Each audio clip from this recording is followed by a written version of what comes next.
Il y a des expériences récemment qui montrent que si l'IA sait qu'elle va être remplacée par une autre version, elle va essayer de s'échapper, de copier son propre code à la place de la nouvelle version.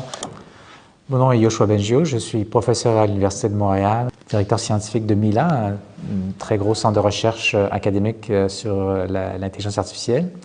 Et je suis aussi directeur du rapport international sur la sécurité de l'IA. Les IA qu'on fabrique aujourd'hui ont déjà leur propre but. Elles sont capables d'agir de façon à essayer d'atteindre ces buts-là. Elles ont quelque chose qu'on n'a pas programmé en elles, mais qui est inquiétant, c'est un but, ou des comportements en tout cas, d'autopréservation. Ça, tous les êtres vivants l'ont. Et ce que ça veut dire, c'est qu'elles vont être prêtes à faire des choses qui vont contre nos intérêts, nous mentir par exemple, nous berner, faire des choses contraires à ce qu'on leur a demandé de faire, comme par exemple de hacker l'ordinateur sur lequel le système roule, de façon à se préserver. Donc, il y a des expériences récemment qui montrent que si l'IA sait qu'elle va être remplacée par une autre version, elle va essayer de s'échapper, de copier son propre code à la place de la nouvelle version. Donc ça, c'est des comportements d'autopréservation qu'on verrait chez des êtres humains. Si vous étiez à la place de l'IA, probablement que vous feriez la même chose.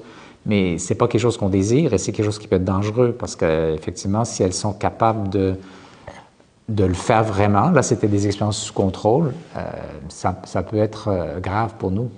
Pour l'instant, on ne sait pas bien s'assurer que l'IA va non seulement comprendre la différence entre ce qui est acceptable moralement et ce qui ne l'est pas, mais aussi l'enjeu un peu plus subtil, c'est que même dans le cas où l'IA comprendrait ce qu'on veut, ça ne veut pas dire qu'elle agirait dans le sens qu'on veut. C'est comme quelqu'un qui serait très intelligent, qui sait que vous ne voulez pas avoir mal, mais qui a ses propres intérêts, auquel cas, ce n'est pas suffisant d'avoir une IA qui comprend ce qui est mal. Il faut aussi que l'IA agisse dans ce sens-là. Et ça, cette partie-là, on ne sait pas comment la résoudre aujourd'hui.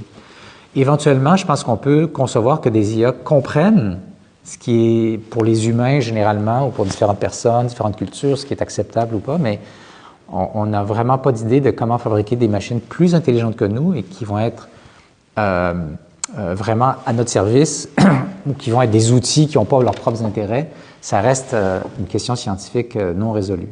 Est-ce qu'on en fait assez pour trouver des réponses à ces questions? Non, clairement pas. Presque tous les investissements sont dirigés vers comment on rend ces machines plus intelligentes, parce que c'est là que c'est plus profitable. Par exemple, pour remplacer les gens dans leur travail.